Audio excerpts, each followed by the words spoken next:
don't know if there's many healthy relationships of cities or local governments and the state working well together. I mean, from my legislative experience, one area where it was thought that a devolved service was best was how trial courts were funded in years past, where every county had the responsibility of funding trial courts. The states kicked in a little money here and there, but nothing significant.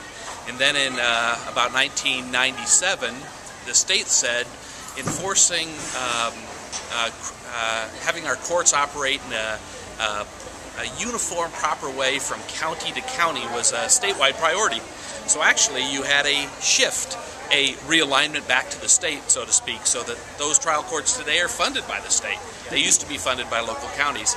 So that was the determination that to deliver the service that the public wants in the best way was to have a different layer of government provide that service, in this case trial courts. That same discussion takes place on the delivery of welfare programs, health and welfare type services, child support, child welfare services, and law enforcement services all the way across the gamut. So it doesn't necessarily mean the local delivery of those services is going to be best, but it also doesn't mean the state delivery of those services is always the worst.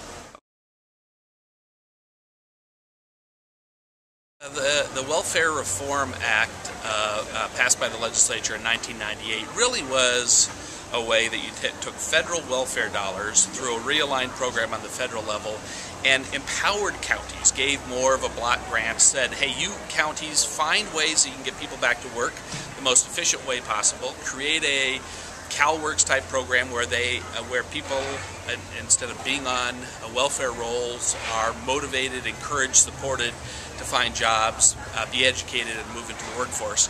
And therefore counties receive a benefit from moving that traditional welfare recipient into a job.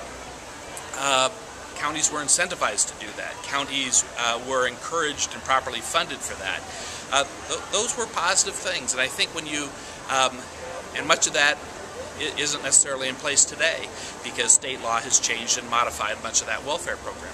So the question is, if you are asking local governments to take on a new state responsibility, paying for that responsibility and making sure that local government's given flexibility to deliver that program and be able to reap the benefit, if that means reap the benefit of some savings and delivering efficiency with those taxpayer resources, then those are the principles to a successful realignment.